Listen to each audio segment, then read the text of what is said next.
Williamson Herald High School football highlights are sponsored by Moody's Tire and Auto Service with 2 locations to serve you in Williamson County. Moody's Tire, doing it right for over 70 years. Find out more at moody'stire.com.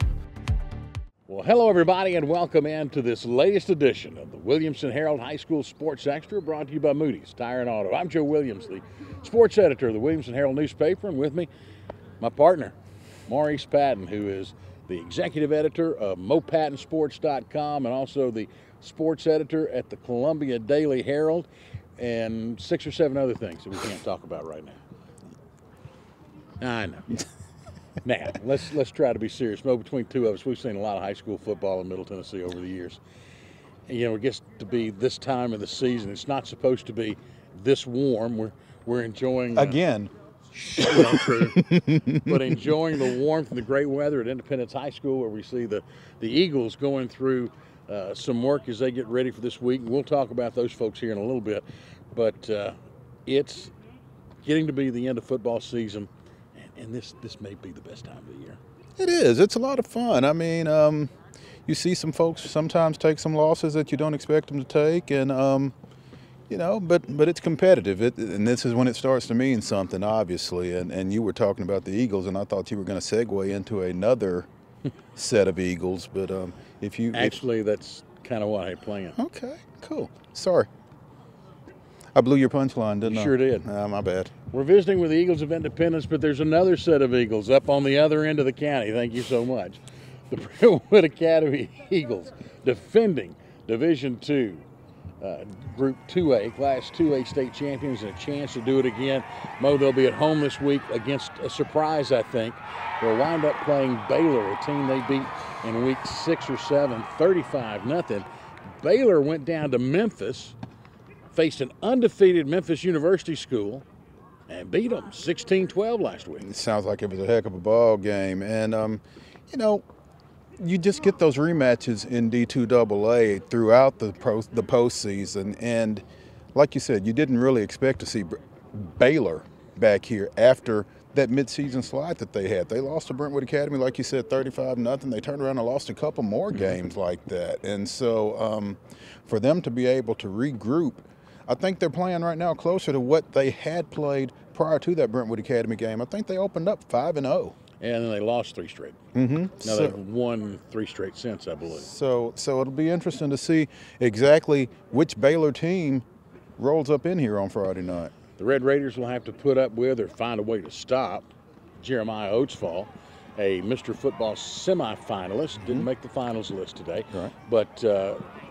you don't have to have a trophy or a trophy watch. No, this kid can do just about everything. He can really hurt you, and I think folks over the last 2-3 years have really seen that when things break down offensively, a lot of times is when he's at his best. So you can think you've got things defended, and all of a sudden he squirts out.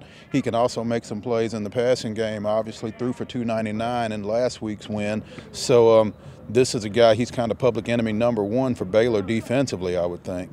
Counted for over 300 yards offensive yards against Baylor the first time. Defense came up big. They forced 4 turnovers, including in that first matchup a pair of interceptions by Cameron Johnson, who is supposed to be catching the ball, but from Oatsfall, not necessarily from the other team. He doesn't care who's throwing it, apparently. And and he got a couple of interceptions last week in their win and took one to the house for 30 yards against McCallie. So, you know, if it's in the air, he's catching it, and he's trying to score with it once he does catch it. So defense, when Baylor's on offense, they've obviously got to account for 27 and know where he is. When they get this win, you wonder what my prediction is. It'll put Brentwood Academy back in the state championship game for, gosh, who knows what, 14th, 15th, 18th time. Some unusual number. They'll get the week off. Division II, you've only got to play 3 games to win a state title. And they'll get a week off for Thanksgiving, expecting a matchup between either Innsworth or MBA. And obviously everybody's looking for that rematch with MBA after last year's 56-55 triple overtime extravaganza. Yeah, that's a good word for it. That's a good word for it. And I guess that's what everybody's kind of hoping for. Except Bowers, Ensworth. I was going to say, Ricky Bowers and Ensworth, on the other hand, may have something to say about it. Yeah, and especially with Ensworth having won that game 21-20 over MBA to wrap up the regular season. I think they feel like maybe they figured some things out in terms of matching up with MBA and kind of sending Marty Uverard and that bunch back to the drawing board to figure out what have we got to do to get by these guys this time. And that rivalry is such that everything goes out the window when they play, including a 21-20 win. I think that's going to be one for the ages Friday night. I think. Man, I mean, it's and you talk about how much fun this time of year is. That's one of about 6 games that I would love to be at on Friday night. The hard part now is picking which one to go to. Exactly. Shifting gears, if we could disappear and go to Memphis, I got to tell you, if Elvis were a prep football fan, his ghost would probably take a 3-block walk down to Whitehaven, where the Tigers, don't laugh, that's the lead, where the Tigers will be hosting Franklin. Well, I think Whitehaven is probably a closer walk for Elvis and Cordova anyway. You know, this Whitehaven team, we always talk about them this time of year, whether they are playing a Mount Juliet, whether they're playing a Franklin, or they always seem to be around right about now, and this is no exception. Rodney Salisbury down there consistently does a great job, took over that program from a great coach, Stanley Collins. They've always got talent, always solid, and they always cause a lot of problems. Donnie Webb said if you looked in the dictionary for the definition of speed, it would say Whitehaven High School's football team, led by Keelan Watkins, who is a finalist for the Mr. Football Award. Absolutely, and again, it doesn't stop there, but it certainly starts there. They've got talent all across the field on both sides of the ball. I would say this will be Franklin's biggest challenge of the year. Oh, without a doubt. Now, I think Coach Webb is hoping on that option to take away some of the advantage that the speed has. And you got to look for the dive, you got to look for the quarterback keeper, you got to look for the pitch, you got to see if he's going to pass, hopefully to freeze some things up. Because otherwise, you know, team speed, the advantage obviously is going to go to Whitehaven. Yeah, without question it will. And I think something else that option and that Franklin's offense does is it keeps Whitehaven skill players on the sideline. Donnie has said on more than one occasion this year that our best defense is our offense. And so I'm sure that will be the mindset and the game plan that he and Dan Winfrey take forward on I-40 West this weekend.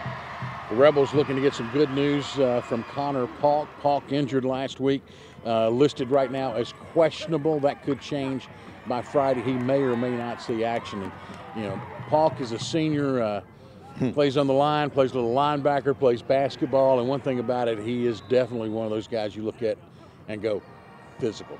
You know, I don't know what his injury is, but I do know that it's going to have to be pretty dang serious for him not to be on the field Friday night. I say that's one of those you're going to take his helmet and hide it. Yeah. I mean, if it doesn't involve a limb, it's going to be tough to keep him off the field. I mean, again, this is a senior. Could be the last time he goes out there, and I don't think he's going to spend potentially that last night on the sideline. Nope. Up the road about 40 minutes in Cordova. Longer walk for Elvis. A little bit longer walk, but when you're a ghost, it's not a big deal. Okay. Cordova will be hosting Ravenwood.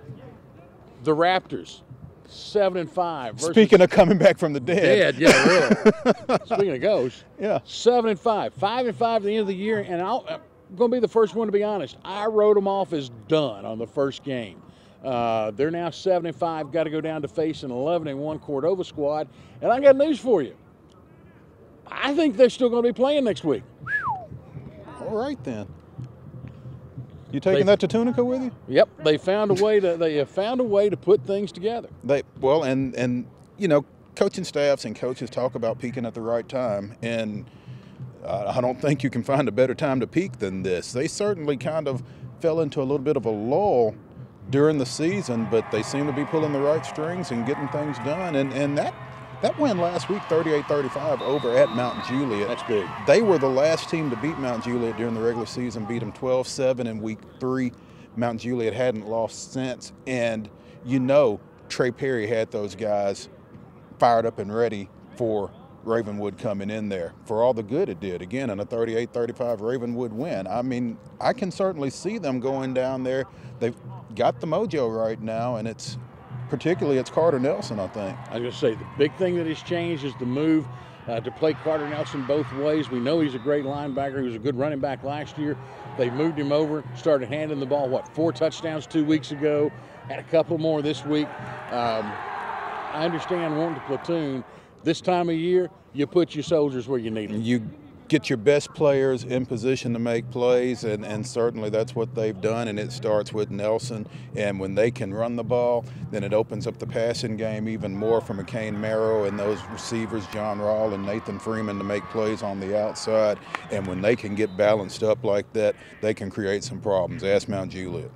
You know, as a matter of fact, they're the only Class 6A team that beat Mount Juliet this year. They beat them twice. King Ridge beat them once. Absolutely. Those are the only losses that the Bears took. Now, let me offer this observation too. Mm-hmm. Friday, after Thanksgiving, turkey's put away. The shopping's been done. I see where Could you're going. Could it be Ravenwood at Franklin for a chance to go to the state championship game, to the Blue Cross Bowl? Wow. Think about that one for a minute. We're going to shoot down to Class 5A where, you know, the old neighborhood. I want to go back just a second. Okay.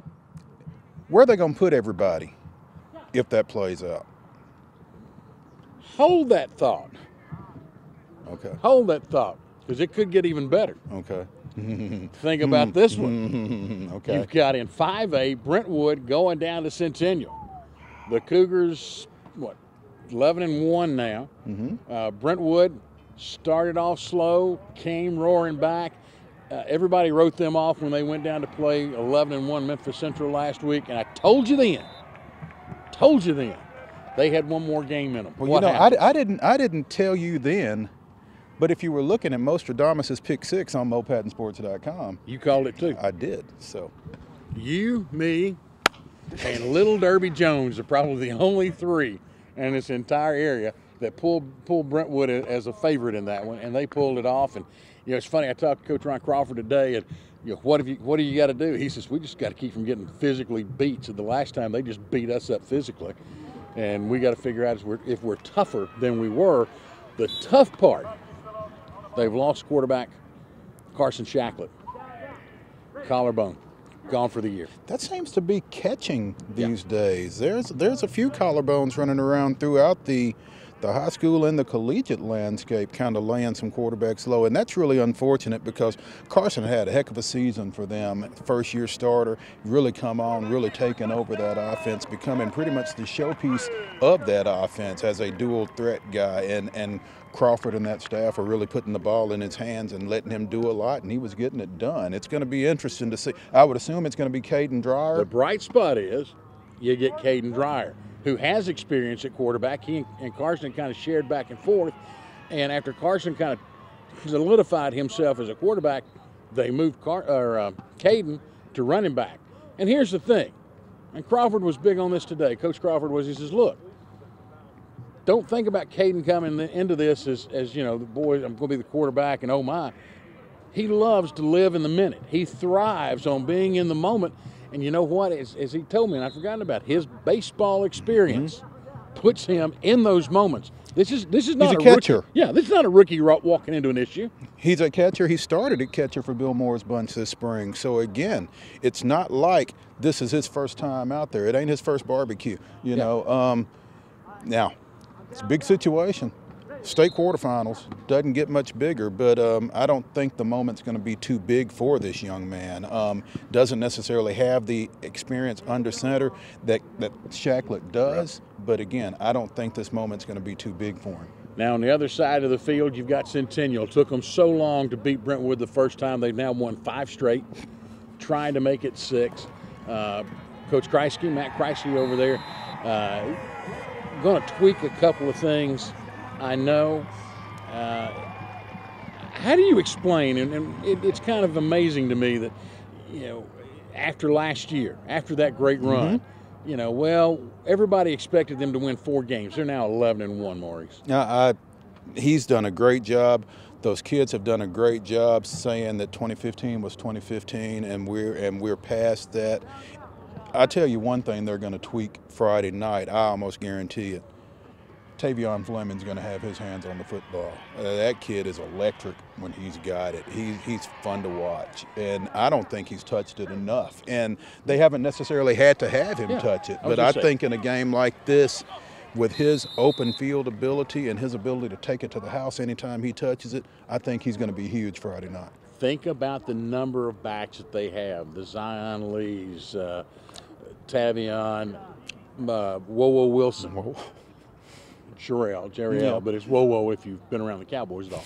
But I mean, they've got about 4 or 5 backs in Matthew that stable. Thurston. Thurston's another one that just give them the ball, let them go, and that big line can open up a hole for any of them. Yeah, absolutely. They get it done up front with Nick Bell and Class A Mr. Football finalist Eli Katina. So they definitely know who they are offensively, and with those backs, and like you said, Tavion in the slot, lining up at tailback sometimes, getting him the ball and getting him in spaces where he can make some folks miss, I think is going to be big for them.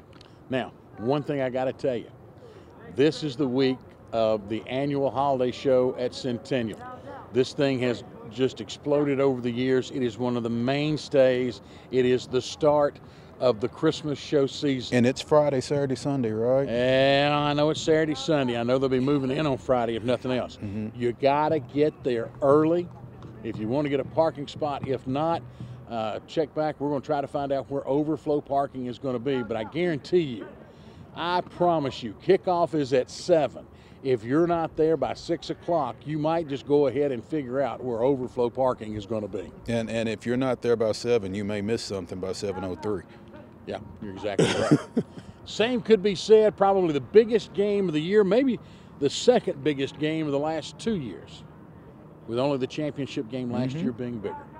The folks here at Independence, 27 straight they've won. To make 28, they got to go to Nashville. They got to face an undefeated Cane Ridge team. This may well be the game of the playoff season prior to the championships, the Blue Cross Bowling Club. This is a huge game. I mean, 12-0 versus 12-0, it pretty well says it all. Yeah. And this is a Cane Ridge team that, found themselves down 21-0 in the first half against Summit, and some kind of way came off the mat, won 35-21. Think it woke them up because they beat Beach 25-7 last week, got up 25-0 in that one. This Cane Ridge team is no joke. Yeah, and you better not think they are. If you do, you could get your feelings hurt, and I don't think that's going to be the case with this bunch. I don't think that, and this team is not going to think that. But I guess I'm not expecting a running clock in this one. I don't think there'll be a 35-point separation. No, I don't know that there will be a double-digit separation. I mean, I've seen this Cane Ridge team, seen them a couple of times. They can put some points up and they can stop people. I really like the quarterback, DJ Thorpe. Great dual threat kid. He can throw it around, threw for 258 last week. He can also tuck it and run it. They got a couple of nice running backs as well, particularly Jordan Bell. And Maury Barton was a guy who kind of carried the load for them last season when they got into the playoffs, finished up 8-3. Bell has kind of emerged over the course of this season, but they've got a nice 1-2 punch in the run game. They've got a stable of guys they can throw it to: Jared McCray, Christian Lancaster, and again, on defense, Noah Bayless at linebacker kind of anchors them. They stop people. Again, that's a good Beach team that they held to 1 touchdown late last week. So, now, Nostradamus, I want to go ahead and tell you, we were talking about the possibility of Ravenwood and Franklin. I saw where you were going with that. Go ahead. I'm not going to steal your thunder again. I did it once. It's going to be Independence and Centennial, and I think that game would wind up at Centennial. You're talking about 4 or 5 miles separating two huge. Where are they going to put everybody? Where are they going to put everybody? No doubt. And if you get to that point, talking about Centennial, by that point they would be 12-1. They were 12-2 last year. That makes them 24-3. All 3 of those losses to this bunch. To this bunch right here. So let's not get too far ahead of ourselves, but that ought to keep you coming back for next week for sure. Hey, how about we delay these games till Saturday? Play 1 at 3 and 1 at 7 at Vanderbilt. because Tennessee's in town that week. Oh. I forgot that. Oh. I was going to say it might be more of a crowd, but anyway. With that in mind, it's going to be a big week. And hey, in the middle of all this, basketball season starts. Hello. This week. Hall of Fame games going on. We're all going to be tired when Get your running shoes on. It's time. The good news for you, Charles Pulliam, who is the man behind the scenes and hopefully in front of the camera a little bit more, and at least in front of the microphone as we get the streaming going and basketball a bit later. We're going to put him on a road trip this weekend, send him to Memphis. So we'll have live reports from both the Ravenwood and the Franklin game out of Memphis. We'll have folks at Cane Ridge. We'll have folks at Centennial, and we'll have folks also at Brentwood Academy. It's going to be a big weekend, so be sure and check in at WilliamsonHerald.com and the sports group to find out what's going on. And Charles is going to let us know if he sees Elvis. Or the ghost. Or the ghost. Probably, if he does, no, he won't see the ghost because he's not going down on Union Avenue. So. Not before the game, Not anyway. Before the game, that's right. With that in mind, let us get out of here before it gets too bad. Hey, I want to thank you so much for joining us, not just this week, but every week throughout the season. We do appreciate you being a part of our coverage at the Williamson Herald, and thanks to Moody's Tire and Auto for putting it together, to Charles Pulliam, who makes it all happen and makes it work, and my partner, Maurice Patton. Man, couldn't do this without you. Couldn't do this without you. Could. Not this well. I want to thank you so much for being with us. Have a great week. We'll see you next time on the Williamson Herald High School Sports Extra.